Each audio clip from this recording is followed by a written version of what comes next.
right, so maybe the Twitch will catch up.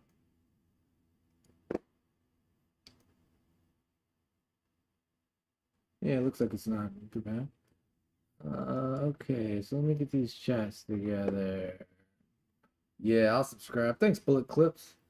Whatever, so cool. What is the thing you're using now called? It's just a marker. Just using a marker. Oops. Uh, this? It's just a marker. It's a copy because the brand. One side has this type tip, and side has this type tip. That's all it is. It's just a marker. It's just a double-sided marker. And these particular type of markers, you can get them in different intensities, you know? So like, and it's by N, you see, but I have like a one, a two, two fours, and a five. So like, instead of having just one color gray, depending on the image I'm drawing, I might want to use a darker or a lighter gray. So it's just a marker. They just come in darker and lighter colors. That's all it is. No, no, don't feel dumb at all because I do that. Check this out. That is something I do from time to time. If we do something like let me find another pose real quick. So like if we do a pose like this and I get it done, well, hold up, let me get this. I get a drawing done pretty quickly. Okay. So there's a hand. Okay, so another hand here. So right now while I'm drawing, the ink is still wet. Okay. In that case, I can dip it in some water and find my shadows with a paintbrush. See, this is just a brush that I dipped in the water I'm drinking. But sometimes I'll do this if I'm somewhere and I have an ink pen, but I don't have my. And it has to be certain kinds of pens. I use this kind here. It's a Uniball. It's my favorite kind, Vision Elite. But if you get at it real quick, um, the ink isn't quite dry, and I have a second to push it around.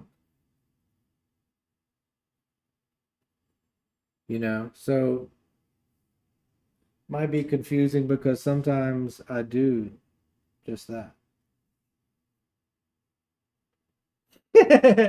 Yeah, Vaccinator, you're not dumb at all. You had a genuine intuition.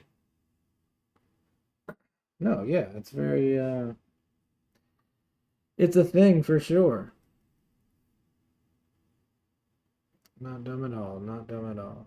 Let's see if we can find some more. What do we like better? Do you like the ink uh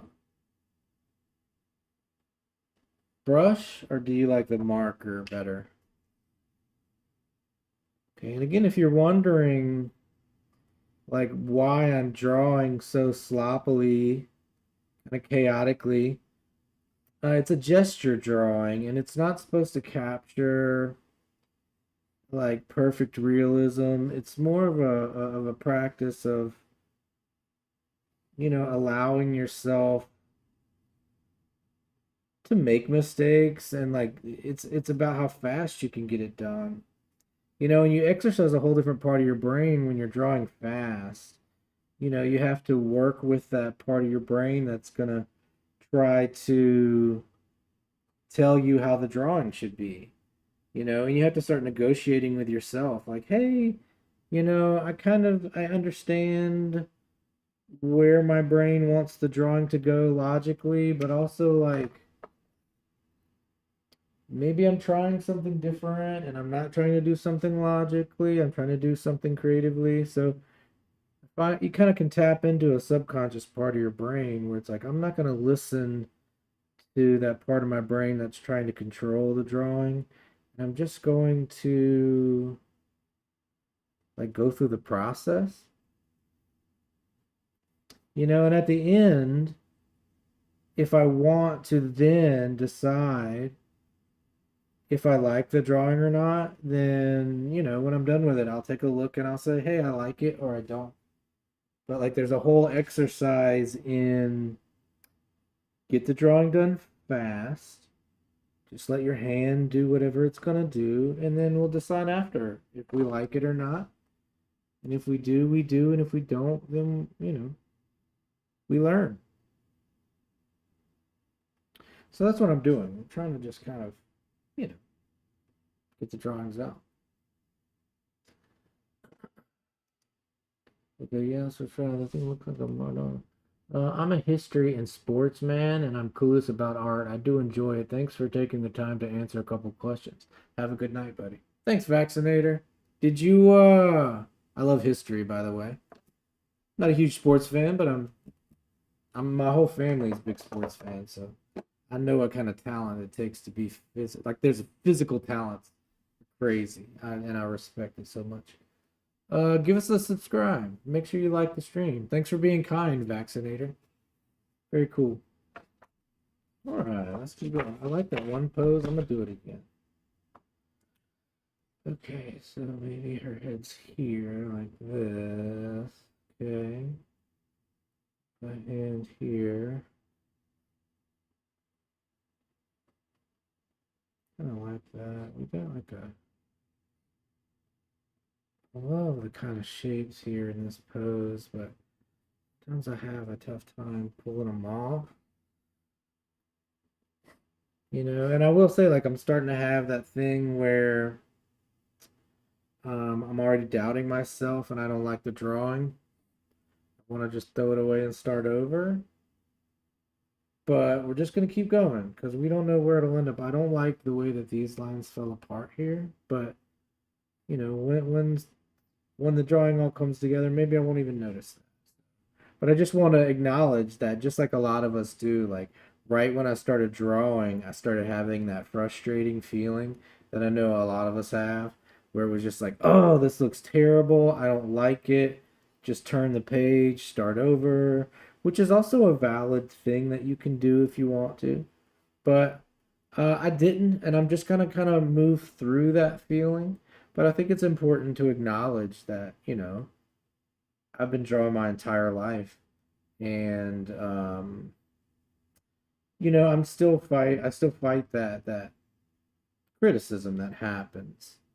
And I think it's important to like explain that in drawing like this, part of it is like learning how to quiet that criticism when your mind gives it to you. And I think it's also important for me to just kind of acknowledge that it's a real thing. It's part of the artistic process. And if you draw like this, where it's like, I just want it to be expressive and fast and gestural, loose, some people might call it, it's a whole different practice. Like some of it is like allowing yourself to just kind of draw badly, without criticizing yourself and just kind of go through the process. And it's like if when you're jogging, because I think like some kind of art like this, it's an exercise. And if you're jogging or you're working out and you keep looking in the mirror every 2 seconds on your first workout and you're like, why isn't this look great? It's like, well, it's like give it time. It's a process, and over time you'll get better, you'll get healthier. And art is an exercise. And if working out makes you physically healthier, then creative exercise make you mentally healthier. So what do we think about that one? So this is the one I was gonna throw away at first because I felt like it was terrible, but now once it's come together, um, I think it's not too bad.